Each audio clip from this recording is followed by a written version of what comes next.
Point recollects. Stamkos, he scores! And the captain, Steven Stamkos, again. Very difficult for me when a guy doesn't want to be here at such a young age, and the amount of time we've poured into him to try to develop him, it's hard for me. I want to spend my time in developing the people that want to be here. Into the shot, they score! Bobby Ryan! Wow. Their first goal of the season, Bobby Ryan in his first game. Hey everybody, and welcome into another episode of Our Line Starts with Patrick Sharp and Anson Carter. I'm Kathryn Tappen. Guys, good to see you. We're getting ready for a big show, and of course, we've had a couple of days now to watch the new NHL season get underway, and so many great storylines we've seen so far, and teams that maybe have surprised us in the early goings. But I'm curious to get your guys' thoughts as we're about a week into the regular season now.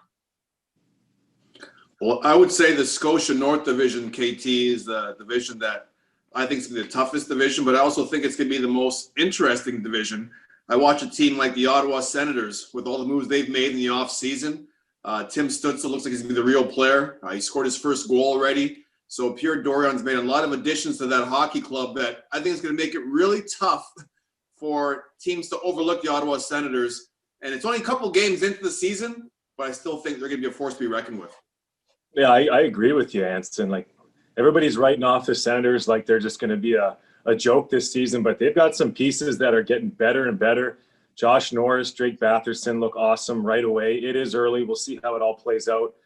For me, the biggest thing since the season started is just to really be excited to have these storylines to follow. It's been awesome to watch hockey every single night. Feels like the return to play. I know there's been some long shifts at the studio watching game after game, but not a whole lot of complaints from us.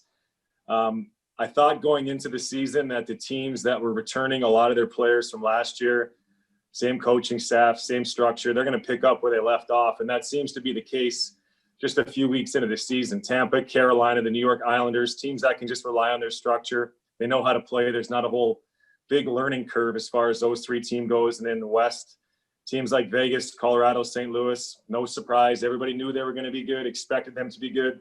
Looks like they will be. So those are the obvious ones. We are still early on in the season. These are basically exhibition preseason games for these guys.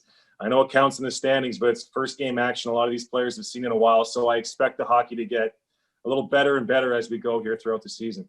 Yeah, because I mean, we talked last week on the podcast just about how, you really have to get out of the gate running here in this shortened season. You can't have any lulls, and you really have to be prepared right out of the start, because teams are going to lose ground very quickly if they put together a couple losing streaks early in the season here. Sharpie, I thought it was interesting you mentioned Tampa, because it's incredible what they've done without Nikita Kucherov in the lineup so far. And you talk about the guys stepping up and playing big. I mean, is Tampa, are they a favorite?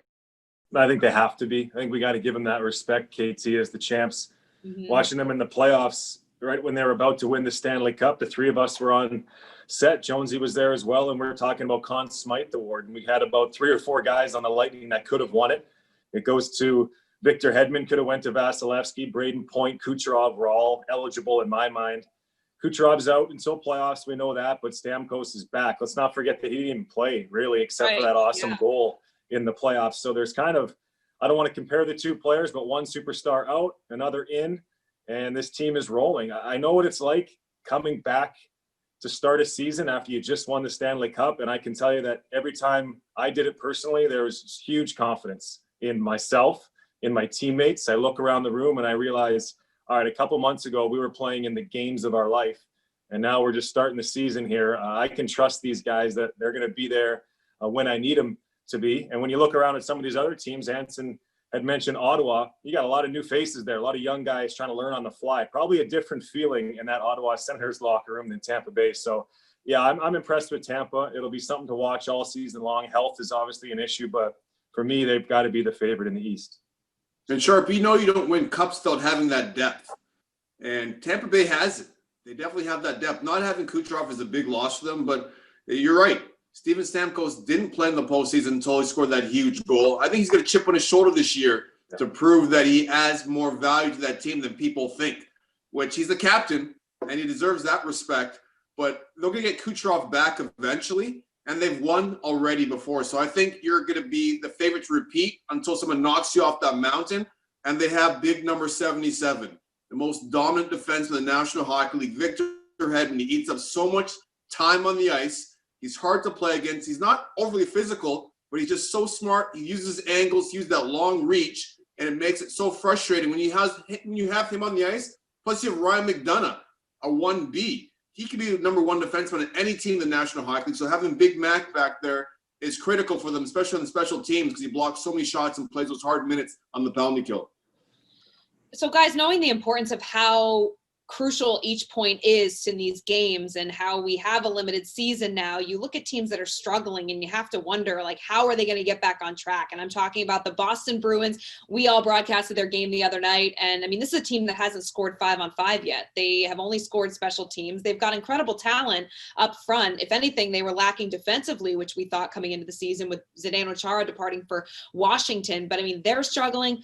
Sharpie, your Blackhawks, I don't know what is going on there. The Oilers, you've got the Canucks also in trouble. So, you know, I'm just curious to get your guys' thoughts on how these teams can get going, knowing the urgency that this season brings. Well, these are 4-point games, KT. The Blackhawks, Sharpie's not going to say it, but the Blackhawks are done. You don't have the captain.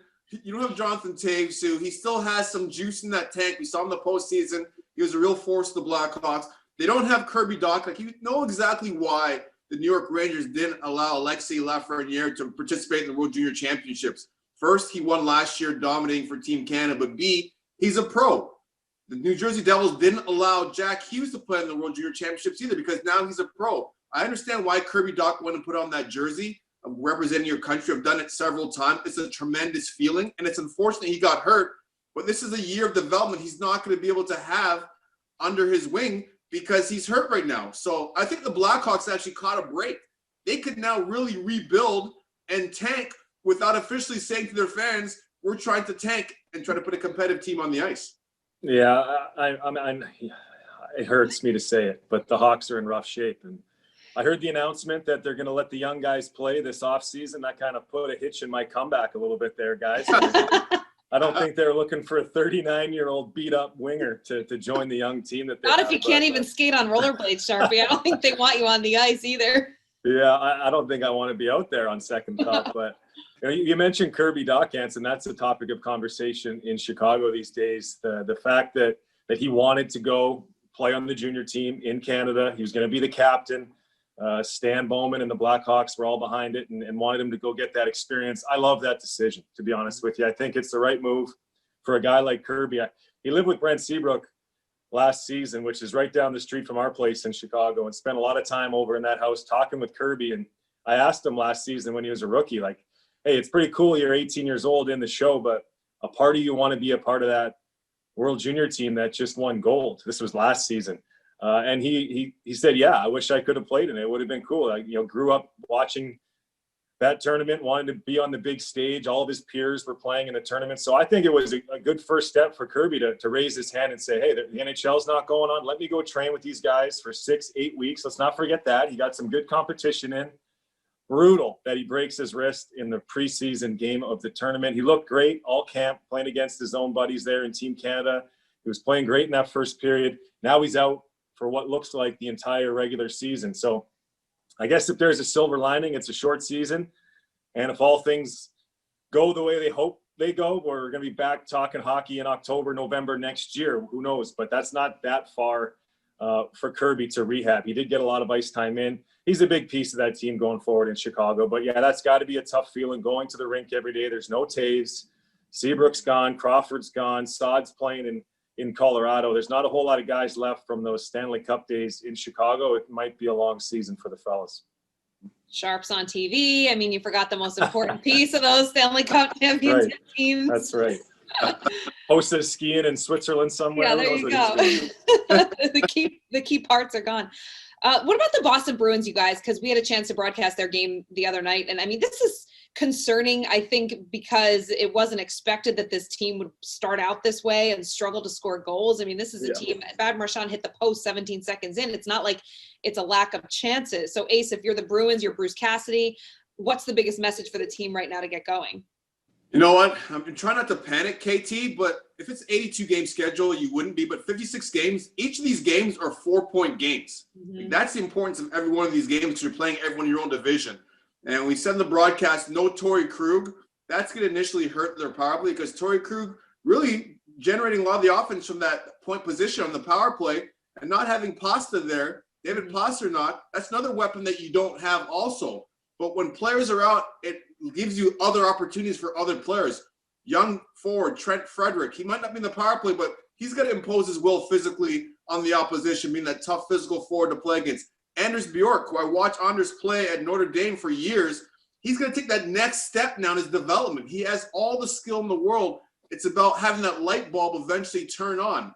And when that happens, I think he could be an effective forward up front for the Boston Bruins. But it always comes back to usual suspects. You've got Brad Marchand, who I think will take more of an even bigger leadership position because Big Z is no longer in the lineup. And the captain, the man they call Patrice Bergeron, I think he has to be even more effective. Like, we don't look at Bergeron to be that player that's going to get 100 points for you. He'll never be that guy. But he has to be the player that can facilitate along with David Krejci down the middle and try to create more offense while looking for other young guys to elevate their game. Yeah, it's early for the Bruins. I trust the big guys. I think Marchand, Bergeron, and Pastrnak, when he does get back in the lineup, are going to be just fine.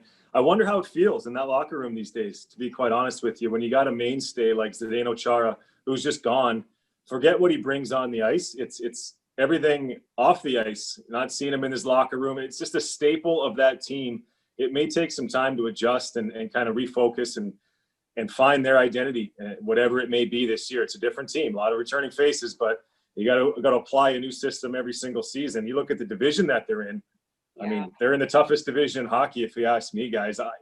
We go down through every single team has got a chance. You can look at New Jersey, and I know expectations aren't that high for them, but they've shown that they can play in the early part of the season. You don't want to let things slide too much further if you're the Boston Bruins. And we're talking about things 4 to 6 games into the season. It's a sprint. You want to maintain that playoff position, stay healthy, and find your groove. And they're a team that's still kind of trying to do that right now. Sharpie, I can tell you one thing, though, too. After playing in Boston myself and having played with Ray Bourque, and Bubba was there for 20 years, and when he left, he went to Colorado. It was almost like a breath of fresh air. Not to say that he was bringing down the room, but he had such a presence, such a stature in the room. Like, he was Ray Bourque, a Hall of Famer, one of the best defensemen of all time, that we knew he was our leader. But once he left, all the other players had said to themselves, well, listen, this is our chance now to fill that void as individuals and try to lead this team and take a greater piece of this team now, ownership of this team now that Bubba's no longer there. So I would think the guys in the room would think of this as an opportunity to try to, show the team that they're leaders also and not just have to rely on, big number 33, who's no longer in the lineup. Yeah, the guy that comes to mind when you say that is Charlie McAvoy, to be quite honest with you. Bergeron, Marchand, they're going to continue to do their thing. But now on the back end, you're looking who's going to be that number one defenseman. McAvoy's got to be penciled in as the guy. It'll be cool to see how he takes a step going forward. He's going to play a lot of minutes.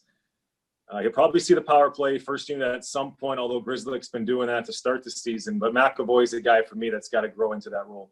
Mm-hmm. Poor Boston, this whole city, they see Tom Brady leaving the offseason, Big Z leaves, Mookie Betts left shortly there before that. So the years of winning championships in Boston might be coming to an end with those big superstars leaving. All right, let's shift our attention to, speaking of superstars, Ace, I know you were pretty vocal the other night on the broadcast about the situation going on in Columbus right now with Pierre-Luc Dubois. This is a bit perplexing, and it's interesting because following our broadcast the other night, I was looking in my Twitter feed, and there were some fans from Columbus that were chiming in on the conversation with tagging you and I in there, talking about, hey, this guy's been here. He hasn't shown up. He's not pleasant to listen to in the media interviews. There's a reason that he wants out and we want him out. And I found it really interesting that some of the fans are actually on the side of John Tortorella in this situation. So what do you foresee happening with this rift between the Columbus Blue Jackets and their superstar player wanting out of town? I mean, what is going to happen here as we continue to monitor this story moving forward? Of course, I expect the fans to be on Torts' side. He's their coach, and here's a player, Pierre Dubois, that wants out. So fans are going to take it personally, and I would be a little bit offended if the fans didn't take it personally. I'd be offended if Jarmo Kekalainen, their general manager, and John Tortorella didn't take it personally that guys don't want to be a part of that organization. My problem I had with it was Pierre Dubois wanted to keep it private. and he didn't want to talk about it. And we all have these laughs, and we giggle, we crack up when Torts comes in the post-game press conferences after a loss and says, next question, I don't want to talk about it. But now all of a sudden, you want to talk about a player's situation, try to embarrass him when he said he didn't want to talk about it. And when I reached out to Columbus Blue Jackets for comment on it, because I want to get both sides of the story, they said it's an internal matter. Well, okay, you want to keep it internal, but your coaching staff wants to put this guy out there all the time. And you can't say you want to keep him on a short leash. He's your number one center. Mm-hmm. So players around the league are asking themselves, what's happening in Columbus right now? Because I played there, KT. Columbus is a fabulous place to play. If you're a young guy, Ohio State's there. I don't want to pump Ohio State's tires too much. I went to Michigan State, Big Ten guy. But you have a lot of young students around you that it could be fun playing as a young guy. And if you're an older guy, you're married, you've got kids, it's a great place for a family. It's safe. Traffic is non-existent. So there's a lot of positive things about being a Columbus Blue Jacket, but they have to look inside themselves and ask themselves, why don't guys want to stick around here? And Columbus is in the same scenario as Winnipeg. Okay, they drafted well, they developed well. They're not getting free agents to come. They've got to make a point to try to create this environment that guys want to stay long term. Got to be frustrating for everybody in Ohio, to be quite honest with you. You look at the makeup of their team, they've kind of built a hardworking, blue-collar type team that was really close to winning a few rounds in the playoffs. Last couple of years, they've been a really tough out. I love the way that they play, and Dubois kind of fits the mold of that team. He's not a perimeter type player. He's big, he's strong, he's physical, got all the skills to score goals and make the plays, but he's a hard-nosed type centerman that's going to check first and then do his offensive work later. That's what Columbus has created there as an identity. And here we go again. It was a couple years ago, we were talking about Panarin and Bobrovsky and all the other guys leaving town, and they all left. And now we got the young, I mean, I'm looking at captains down the road for Columbus, and Seth Jones is there, Werenski's there, Dubois, can you not see him in the leadership group long term? And, you know, there you go, right? And now they're all, and he wants out. So I can see the frustration. I think it gets ugly here this season. Just wait until Dubois doesn't score for a couple of weeks. The team's losing games. Maybe Torts is in a bad mood and sparks something in the media. Everybody's waiting to jump on this story. The fact that Tortorella's involved, he's the best soundbite in our sport, in my opinion.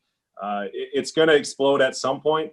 I'm with you, Anson. I don't really like the fact that it's become public, but if I had to take a side, I'd take the team's side. Player wants out, let's move him, get him out of here. You don't need to be in the locker room. If you want to get traded and you want to move on, then get out of here. Exactly. I don't think they should sit around and wait on it. They should but you know what? You want to make the best deal possible. You don't want to just make a move just because you have to make a move, because this could affect the franchise for the next 10 years. I think the problem with the Blue Jackets and some of these other teams think that, well, this guy's an RFA. He doesn't have any rights until he's a UFA, an unrestricted free agent. But that's not true. If you're an RFA, you still have the ability to talk to other teams if you don't have a contract. You might have less ability to move around without a compensation, but you're still a restricted free agent. The team doesn't completely own your rights if you don't have a contract. Yes, he signed a deal that allows other teams to now know that there's some cost certainty in place, but Columbus and some of these other teams start thinking the players, oh, we own you, we own you, we own you, and you don't own the players. You have their rights, but it's restricted free agency, not the other way around. And what I've loved about this Columbus team over the last few years, you guys, is what we've seen from them in the postseason. I mean, they've really brought that city back to life. They've been relevant in the playoffs. The team they faced the last 2 years, the Tampa Bay Lightning, certainly a team to look out for. They're going to face them again on Thursday night, which is always a fun rematch when you get Columbus and Tampa Bay. That game will be right on NBCSN, by the way. But it kind of makes me think about the scenario of points, our friends over at PointsBet, and what they prognosticate is going to happen here in the Central Division and the odds of who's going to win it, since we're talking about Tampa Bay and Columbus. Let's take a look at those. So Tampa Bay at plus 115, and the Columbus Blue Jackets right now plus 1,000. So you guys are the odds geniuses, right? Anson, you like to put a couple dollars down from time to time. I might have to prognosticate myself. I love how you put it out there, KT. You're on your A game right now, but I normally have those alligator arms, so I'm not a big bettor. I'll leave this one up to Sharpie. I'll let Sharpie answer that one. Sharpie's been spending too much time with Jonesy on the betting situation. You got it, KT. He's That's the who I'm going to now. defer to. I'm gonna talk to senior there, Keith Jones, and get his input. But in this division, as far as who I like the best, Tampa is my number one. I think Carolina can challenge, and they're a hungry young team that is still getting to the point where they're tasting success. So maybe they're hungry all season long. We don't know what Dallas looks like yet, which is interesting. We know that they're going to have a good defensive team and they can score goals at key moments. But yeah, if I'm placing a bet, I'm probably not going near Detroit, Chicago, and maybe even Florida. It's a bit early to jump on the Panthers bandwagon. They got so many new faces. I got to watch them play a little bit longer as a group before I put some money on them. I'd probably look at Columbus, to be honest with you. Like, they get some good value there with the bet, and who knows if Tampa takes their foot off the gas at some point. Maybe there's injuries across the division. Why not Columbus Blue Jackets? And there's a lot of attention in Columbus these days with Dubois, so maybe that fuels some intensity for those guys all year.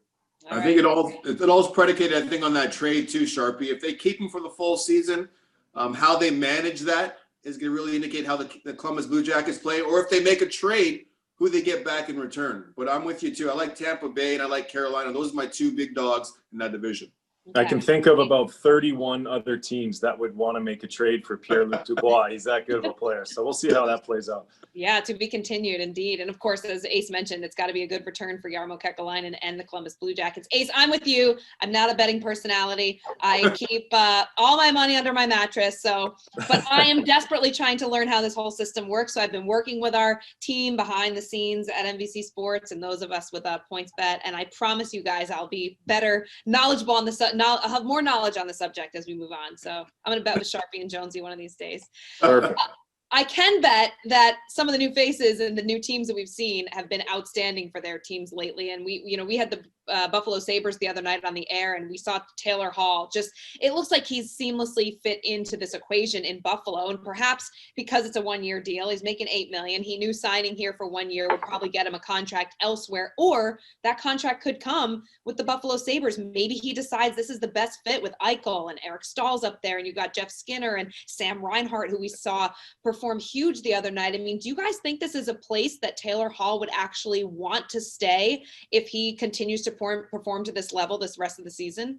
I do. Yeah, I think it's potential long term for Taylor Hall. I mean, this is a guy that's been bouncing around year after year. It seems it wasn't too long ago he was scoring goals for the Edmonton Oilers. Since then, he goes to New Jersey, Arizona, and here he is in Buffalo. Played on a great line with Eichel and Sam Reinhart. There's everything you need on a top line right there, and he's got a lot to prove. I know he likes the Buffalo Bills. He's been a longtime Bills fan. He's from the Toronto area, so it's not too far from home.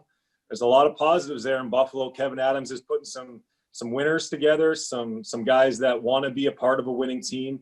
That's really the start of kind of building that foundation. Jack Eichel, let's not forget, he's in the same conversation as Matthews and McDavid. We don't talk about him quite nearly enough because Buffalo's been brutal for all these years, but they're starting to win some games, and Eichel looks like an even better, more confident player this year. Yeah, I could see Taylor Hall sticking around, and I can see Buffalo really challenging in that difficult East Division to try to make the playoffs. It's tough that only 4 teams get to make it in that division. And Ace, a lot like Columbus, what you were talking about, this is actually a market that players really like staying in, even though, it can be cold up there. I mean, even when you talk to Bills players, they love it up there. I mean, Cole Beasley, who came from a lifelong, career down in Dallas, warm weather. He's from Dallas. He goes up to Buffalo and absolutely loves it. So it's a place players like to retire to when they're done playing. We see that with guys up there. So, and for Taylor Hall, it's close enough to Toronto where he's from, where it's an easy access home. So this could actually be a really good fit. Well, you nailed it. All those points, KT. You're right. I mean, it's like you saw St. Louis and how they embrace their players, and players retire there, and it's helped the minor hockey system there. Well, same thing in Buffalo. Players love to play there. Guys retire there. You're right. It's a short drive up the 401, the freeway connecting Toronto and Buffalo. It's like an hour-and-a-half drive. You could probably do it in an hour 15. It depends if the Ontario with you driving, it's like an hour. Exactly. Or Jonesy's driver, if he's driving, it's like 45. But it's all the pieces in place for Taylor Hall to have success. It's playing with the number 1 centerman. But signing Taylor Hall bumps Jeff Skinner down the lineup, which maybe Jeff Skinner doesn't like as much because he's not playing with Jack Eichel, but it benefits people like Curtis Lazar. Curtis Lazar had 2 goals last night. I mean, that last game that we saw that we did with them. And it's going to help their depth because teams are going to load up. When you load up against Sam Reinhart, Jack Eichel, and Taylor Hall, someone else has to score at some point in your lineup. So that might open up opportunities. And now you've got Rasmus Dahlin in the back end.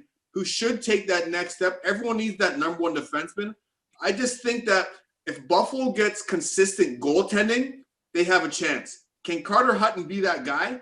I'm not quite sure if he's that guy yet, but if he provides lights out goaltending, KT, then Buffalo has a chance to be in that conversation because they have enough firepower up front to be in every single game offensively.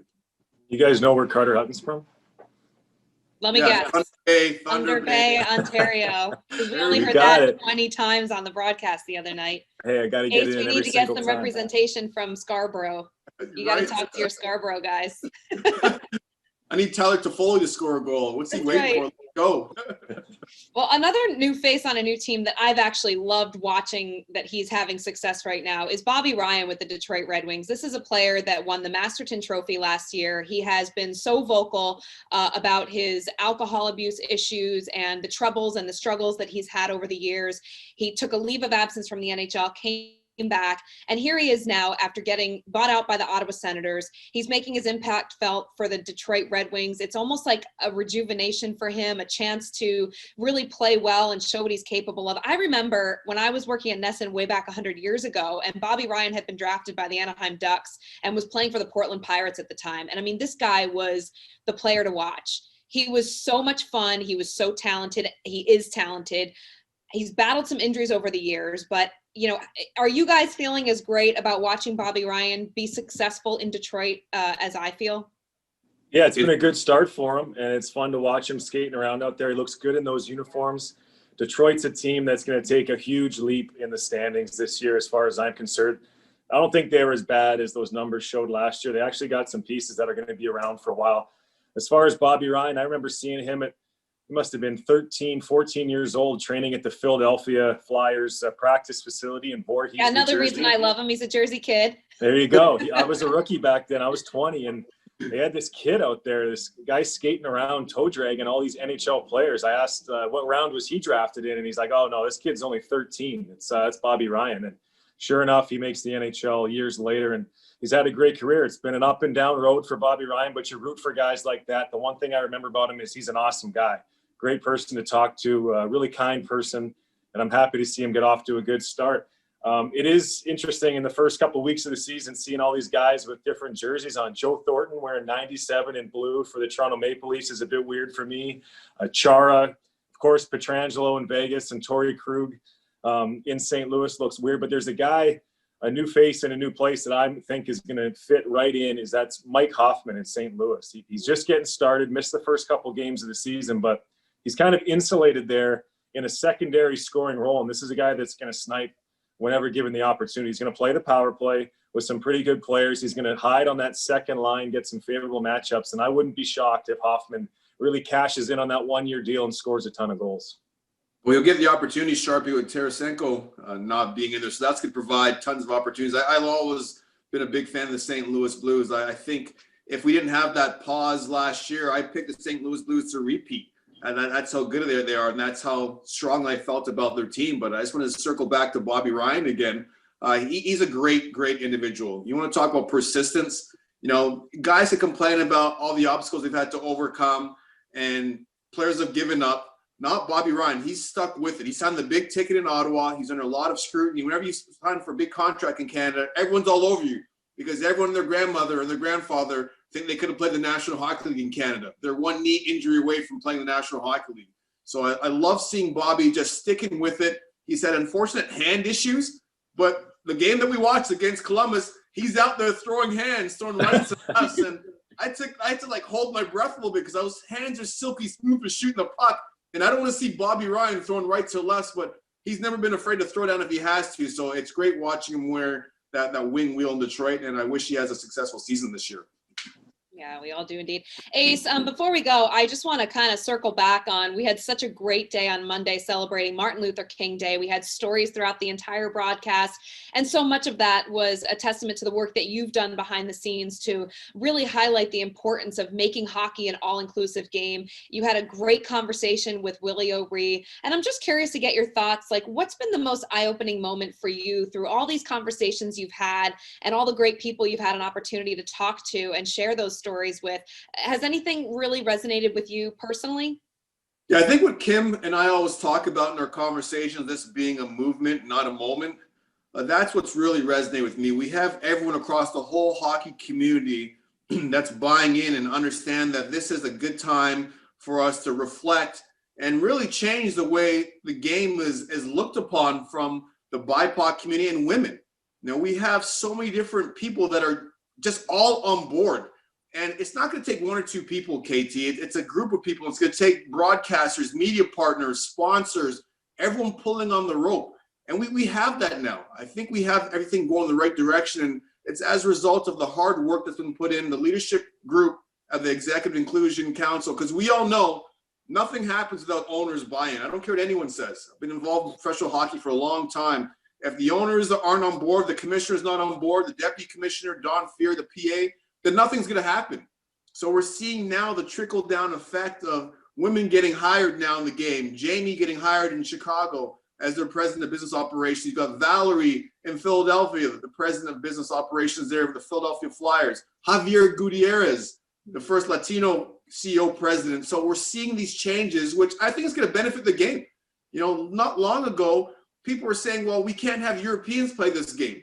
And Russians were seen as selfish. Swedes were seen as being afraid. And we all know that wasn't true. But look at Alex Ovechkin now scoring all these goals. Nick Lidstrom, one of the best defensemen in NHL history. We have a better game because of it. So I'm just pretty proud and fortunate to be part of the NHL community. I'm just lucky to be working with people like yourself and Sharpie that are tremendous allies. And, you know, we got a lot of work ahead of us, but I think we've got a good team that we've assembled. Yeah, no question. A great team. And Ace, we just appreciate that you let us ride your shoulders every night, you know, on the broadcast. So thank you. You also have the best Zoom background today. Anybody watching the podcast, you're like perfectly positioned in between the curtains and the TV. And well done, Ace. Propped the door nicely behind you. As long as they don't talk about 6-foot-inch goaltenders. That's right. That's right. All right, guys, it's been fun. Always a pleasure to be with you guys. And we're off and running on a great season. Looking forward to more games and more podcasts as well. Let's awesome. go. See you guys.